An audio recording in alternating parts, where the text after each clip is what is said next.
Hello दोस्तों, आप देखना शुरू कर चुके हैं गाइड करियर संस्थान, जिसका उद्देश्य ये लिखे हुए चीज़ों को, यहाँ से बताए हुए चीज़ों को आपके मस्तिष्क तक पहुँचाना होता है। पिछले 3-4 क्लासों में हम जिस विषय पर चर्चा कर रहे हैं वह प्रथम विश्व युद्ध के अंतिम क्षणों में हम लोग पहुँच चुके हैं। जर्मनी के पराजय के कारण और प्रथम विश्व युद्ध के जो परिणाम है, ये दोनों चीज़ खत्म होने के बाद प्रथम विश्व युद्ध हम लोग पूरे विधिवत तरीके से सीख लेते हैं। तो आइए बात करते हैं जर्मनी के पराजय के कारण। आप 1914 के दौरान जब यूरोप को देखते हैं, जैसा कि आप स्क्रीन पर देख रहे हैं, किस तरीके से दो खेमे में ये लोग बट गए थे। इस विषय पर पहले हम आते हैं। कोई पूछे प्रथम विश्व युद्ध किनके किनके बीच हुआ, ये आपको तय कर लेना बहुत बड़ी बात होगी, बेहतरी वाली बात होगी। मैं समझता हूँ जब 1882 में विश्व मंच पर एक त्रिगुट का निर्माण होता है, एक ट्रिपल अलायंस का निर्माण होता है, उसमें कौन कौन से देश थे? Germany, Austria Hungary, Italy. ये लोग एक 1882 में एक त्रिगुट का निर्माण करते हैं और आगे चल करके तुर्की भी इसके साथ जुड़ जाता है। तो एक तरफ ये है, एक खेमा विश्व मंच पर ये है, और इसके विरोध में प्रतिस्पर्धा में कहीं न कहीं एक और गुट का निर्माण होता है, जो 1907 में रूस, फ्रांस, ब्रिटेन, ये त्रिमित्र राष्ट्र मिलकर के एक गुट का निर्माण करते हैं विश्व मंच पर इसके विरोध में, और आगे चल करके इनकी मदद संयुक्त राज्य अमेरिका करता है। तो यूँ समझिए, जो हमारा प्रथम विश्व युद्ध है उसको बांट कर देखा जाए। यदि संघर्ष लड़ाई किनके बीच होती है, दो खेमे के बीच होती है, तो खेमा इधर है, जर्मनी, ऑस्ट्रिया हंगरी, इटली और तुर्की एक तरफ रहते हैं, और दूसरी तरफ रूस, फ्रांस, ब्रिटेन और संयुक्त राज्य अमेरिका एक तरफ रहते हैं। तो ये हमें क्लियर कर लेना चाहिए कि किनके किनके बीच युद्ध हुआ। वास्तव में प्रथम विश्व युद्ध में जो हारते हैं ये खेमे वाले, पहले खेमे वाले के लोग हारते हैं। सबसे ताकतवर इसमें जर्मनी है। जर्मनी जब 11 नवंबर 1918 को आत्मसमर्पण कर देता है, तो यह प्रथम विश्व युद्ध का युद्ध विराम धारण कर देता है। तो आइए बात करते हैं जर्मनी के पराजय के कारण। कौन से कारण थे जिसकी वजह से जर्मनी पराजित होता है? प्रथम विश्व युद्ध विस्तृत भूभाग पर होने वाला एक लंबा युद्ध, जिसके तहत 4 वर्षों तक समय लगता है। ऐसा अनुमान लगाया जाता था कि पिछले दिसंबर महीने में जाकर खत्म हो जाएगा, लेकिन ऐसा नहीं होता है। ये 4 सालों तक चलता है। विस्तृत भूभाग पर होने वाला ये युद्ध जर्मनी के लिए काफ़ी नुकसानदायक साबित होता है, क्योंकि जर्मनी की व्यवस्था शुरुआत में 4 सालों का यदि युद्ध है, तो 3 सालों में जर्मनी की व्यवस्था सुदृढ़ थी। अस्त्र शस्त्र उसके पास थे, यूबोट नामक जहाज था, जो बहुत सारे यंत्र थे, वायुयान थे, पनडुब्बियाँ थी, तोप थे, मशीन गन थे, विषैली गैसें थी, ये सारी चीज़ें थीं। लेकिन 1917 में जब संयुक्त राज्य अमेरिका मित्र राष्ट्रों की तरफ से मिल जाता है, संयुक्त राज्य अमेरिका मित्र राष्ट्रों की तरफ से मिल जाता है, कहीं न कहीं मित्र राष्ट्रों को मजबूती मिलती है बल से, अस्त्र शस्त्र से, और 11 नवंबर 1918 को जर्मनी को आत्मसमर्पण करने के लिए मजबूर कर देता है। इसकी जर्मनी के पराजय के जो कारण और सामने जो नजर आते हैं, जो अंग्रेज था, इंग्लैंड की जो जंगी जहाज थे, इंग्लैंड के जंगी जहाज जर्मनी की तुलना में काफ़ी मजबूत थे, टिकाऊ थे। और एक समय आता है कि जब ब्रिटेन के, इंग्लैंड के जंगी जहाज जर्मनी के जहाज़ों को चारों तरफ से घेर देते हैं, उसको नास्तनबूद कर देते हैं। ये सारी चीज़ें रही जिसकी वजह से जर्मनी पराजित होता है। और जर्मनी के जो राजनीतिज्ञ थे, जो सेनापति थे, वो सही अनुमान, सही निर्णय नहीं ले पाए। तो यह भी वो बड़ा वजह है जिसकी वजह से जर्मनी पराजित होता है। सबसे खास वजह जो रहा है, 6 अप्रैल 1917 में जब संयुक्त राज्य अमेरिका मित्र राष्ट्रों की तरफ जाता है, तो उनकी स्थिति को मजबूती मिलती है और वहीं पर जर्मनी कमजोर होने लगता है। बहुत सारे कारण रहे हैं जिसकी वजह से हम यह कह सकते हैं कि जर्मनी के पराजय का कारण बनता है। क्योंकि मित्र राष्ट्र जनधन में, संख्या में बहुत ज़्यादा थे, तो ये भी एक बड़ा वजह है। जो मित्र राष्ट्र हैं, इनकी संख्या, इनके जनधन, इनके अस्त्र शस्त्र, संसाधन जर्मनी और जर्मनी के दोस्तों के तुलना में बहुत ज़्यादा था। तो ये भी एक बड़ा वजह है जिसकी वजह से जर्मनी पराजित हो जाता है। आगे देखते हैं प्रथम विश्व युद्ध के परिणाम। इसके परिणाम क्या होते हैं? प्रथम विश्व युद्ध का आखिर परिणाम क्या है? पहले बात करते हैं जनधन की हानि। जो 2 खेमे आपके सामने दिख रहे हैं, पहले खेमे की बात करते हैं तो पहले खेमे में प्रथम विश्व युद्ध के दौरान 80 लाख से ज़्यादा लोगों की मृत्यु होती है और 60 लाख से ज़्यादा लोग घायल हो जाते हैं। और मित्र राष्ट्रों की बात करते हैं तो मित्र राष्ट्रों की तरफ से 50 लाख लोग मरते हैं और 1 करोड़ से ज़्यादा लोग घायल होते हैं। तो इन दोनों स्थितियों की मिला दिया जाए, दोनों खेमे के जनधन की बात किया जाए तो कहीं ना कहीं 3 से 4 करोड़ जन की हानि होती है। एक बहुत बड़ा हताहत करने वाली ये संख्या रही है, उस दौरान पूरे विश्व मंच को हिला कर रख देती है। यह नरसंहार दयनीय स्थिति में रहा। लोग इसको सोच कर ही मतलब फौज में भर्ती होने के लिए अब नहीं तैयार होते थे। जब बात धन की करते हैं तो कहीं ना कहीं इन सारी चीज़ों को देखने के बाद 4 सालों के युद्ध होने के बाद पूरा यूरोप में पूंजी और श्रमिकों की कमी पड़ गई। वहाँ की अर्थव्यवस्था चरमरा गई।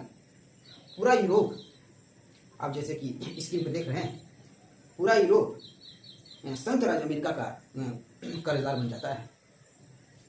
यूँ समझा जाए विश्व में इन स्थितियाँ होने के बाद पूरे विश्व में एक आर्थिक मंदी का दौर आ जाता है। अब बात करते हैं निरंकुश राजतंत्र का अंत। जो ऑस्ट्रिया हंगरी या तुर्की, जर्मनी, इटली, ये सब जो देश रहे हैं, पहले निरंकुशता राजशाही शासन चल रहा था। लेकिन जिस तरीके से, जिस आक्रामक तरीके से उन्होंने इस युद्ध में भाग लिया और लड़ाइयाँ लड़ी, उससे निरंकुशता और राजशाही का अंत हो जाता है। तानाशाही प्रवृत्ति की बात करते हैं। तानाशाही प्रवृत्ति का मतलब समझिए ये होता है, एक शासक अपने मन माफिक अपने देश को ले चलता है, एक बेहतर नियम लगाता है जिसकी वजह से कुछ क्षेत्रों में उसको आगे बढ़ने की मजबूती मिलती है। तानाशाही प्रवृत्ति जनता का ख्याल रखता है या नहीं रखता है, इस पर निर्णय नहीं हो पाता है, क्योंकि तानाशाही है वह चीज़। तो प्रथम विश्व युद्ध के दौरान जो देश में परिवर्तन हुआ, जब जर्मनी की बात करते हैं उसमें नाजीवाद का जन्म होता है। जब इटली की बात करते हैं तो फांसीवाद का जन्म होता है। जब रूस की बात करते हैं तो साम्यवाद का जन्म होता है। तो कहीं ना कहीं ये सारी चीज़ें तानाशाही प्रवृत्ति को आगे बढ़ाती हैं। और प्रथम विश्व युद्ध के जो परिणाम रहे हैं, एशिया अफ्रीका में स्वाधीनता आंदोलन। प्रथम विश्व युद्ध के दौरान विश्व में 2 ध्रुव बन के सामने आते हैं। पहला ध्रुव जो संयुक्त राज्य अमेरिका और दूसरा सोवियत संघ रूस, ये विश्व मंच पर 2 ध्रुव बनकर के सामने आते हैं। सोवियत संघ रूस उस समय एशिया और अफ्रीका में हो रहे स्वाधीनता आंदोलनों के लिए संघर्ष की बात करता है, उनके आगे आने की भी बात करता है। इसलिए उसके तर्ज पर अब एशिया और अफ्रीका में भी स्वाधीनता आंदोलन शुरू हो जाते हैं। सामाजिक परिणाम, जो सामाजिक परिणाम रहा है प्रथम विश्व युद्ध के दौरान, इतना जनधन के नुकसान होने के बाद जैसे श्रम की कमी पड़ जाती है और श्रम मार्केट में, बाजार को प्राप्त करने के लिए जो लोगों की कमी पड़ती है, कहीं न कहीं वो महिलाएं उसको पूरा करती हैं। घर से महिलाएं बाहर निकलती हैं और श्रम को अपनाती हैं, मेहनत कश एक मजदूर का रूप धारण कर लेती हैं और अपने घर बार को आगे चलाती हैं। जैसे बहुत सारे लोग जब शहीद हो गए तो उनके घर की महिलाएं आगे बढ़ती हैं और अपने घर को, अपने लोगों को आगे लेकर के चलती हैं। तो ये कहीं ना कहीं ये सामाजिक परिणाम रहा है। बात करते हैं league of nation. League of nation, जैसा कि आप स्क्रीन पर देख रहे हैं, लीग ऑफ नेशन का उद्देश्य ऐसा विनाशकारी युद्ध फिर से कभी ना हो, अभूतपूर्व युद्ध, ऐसा अभूतपूर्व विनाशकारी, महाविनाशकारी युद्ध न हो, इसके लिए इसके शांति के प्रयास किए गए, जिसे लीग ऑफ नेशन कहते हैं। लीग ऑफ नेशन का मतलब शांति के प्रयास। जब लीग ऑफ नेशन की स्थापना होती है तो बहुत सारे देश जो उस दौरान प्रथम विश्व युद्ध में लिप्त हुए, जो नहीं लिप्त हुए, उनको सबको एक हस्ताक्षर कराया गया कि हम भविष्य में, आने वाले भविष्य में कभी युद्ध का सामना नहीं करेंगे। तो लीग ऑफ नेशन का उद्देश्य यही रहता है, इसके जो परिणाम है कि फिर कभी ऐसा विनाशकारी युद्ध ना हो, इसलिए लीग ऑफ नेशन की स्थापना करते हैं। पेरिस शांति सम्मेलन, जो प्रथम विश्व युद्ध के दौरान जो विजेता देश रहे हैं, वो एक सम्मेलन की तरफ से, एक समझिए एक उत्सव की तरह एक सम्मेलन बुलाते हैं, पेरिस शांति सम्मेलन जिसे कहते हैं। ये इसका मुख्य रूप से जो कार्यभार 27 देशों से भाग लेते हैं, लेकिन मुख्य रूप से 3 देश इसके मुखिया बन बैठे थे, फ्रांस, ब्रिटेन और अमेरिका। चूंकि रूस इसमें नहीं आएगा, रूस इसमें नहीं आएगा क्योंकि रूस 1917 की जो क्रांति रही है वो लेनिन के तहत वो उसने जर्मन से अपना संघ कर लिया था। इसलिए कहीं ना कहीं पेरिस शांति सम्मेलन में ये जो बाकी देश हैं फ्रांस, ब्रिटेन और संयुक्त राज्य अमेरिका रूस से थोड़ा कटाक्ष करते हैं, थोड़ा नाराजगी जताते हैं, उसको पेरिस शांति सम्मेलन से अलग करते हैं। तो मुख्य रूप से ये 3 देशें प्रतिनिधि के रूप में काम करते हैं। अमेरिका की तरफ से उस समय जो राष्ट्रपति थे वुडरो विल्सन, ब्रिटेन की तरफ से जो राष्ट्रपति थे आयट जॉर्ज, रूस की तरफ फ्रांस की तरफ से जो थे क्लीमेंसो, और ये सारे लोग, ऐसे बहुत सारे लोग जो कि पेरिस शांति सम्मेलन का प्रतिनिधि कर रहे थे। तो ये प्रथम विश्व युद्ध के परिणाम रहे हैं। इन सारी चीज़ों को देखिएगा, समझिएगा। प्रथम विश्व युद्ध को जो 2 खेमे बांटने वाला काम है, इसको पहले समझ मन मस्तिष्क में बैठा लीजिए, क्योंकि प्रथम लड़ाई किन दोनों के बीच में होती है, सबसे पहले लोगों का सवाल यही होता है। तो जब आप क्लियर किए रहेंगे तो आपके लिए काफ़ी बेहतरी होगी। ये दोनों चीज़ देख लीजिए। मेरे कहने का मतलब एक बार रिकॉल करते हैं इसको। जर्मनी के जो पराजय के कारण रहे हैं, बहुत सारी चीज़ें आपने देखा कि जर्मनी मित्र राष्ट्रों की तुलना में थोड़ा कमजोर था। शुरुआत में स्थिति सुदृढ़ थी, लेकिन जब संयुक्त राज्य अमेरिका 1917 में शामिल हो जाता है तो मित्र राष्ट्रों को मजबूती मिलती है और वहीं से उसका स्थिति चरमरा जाती है, और यही बहुत सारे कारण बनते हैं। अब प्रथम विश्व के जो परिणाम रहे हैं आपके सामने हैं, मैंने अभी बताया। ये मैं यहाँ पर फोकस करना चाहता हूँ। जर्मनी, ऑस्ट्रिया हंगरी, इटली 1882 में एक त्रिगुट का निर्माण करते हैं और ये त्रिमित्र राष्ट्र का निर्माण करते हैं 1907 में। रूस, फ्रांस, ब्रिटेन, लास्ट में जुड़ जाता है संयुक्त राज्य अमेरिका, इधर जुड़ जाता है। ये 2 खेमा है और ये सारी स्थितियाँ रही हैं जो प्रथम विश्व युद्ध के को अंत कर देती हैं। 11 नवंबर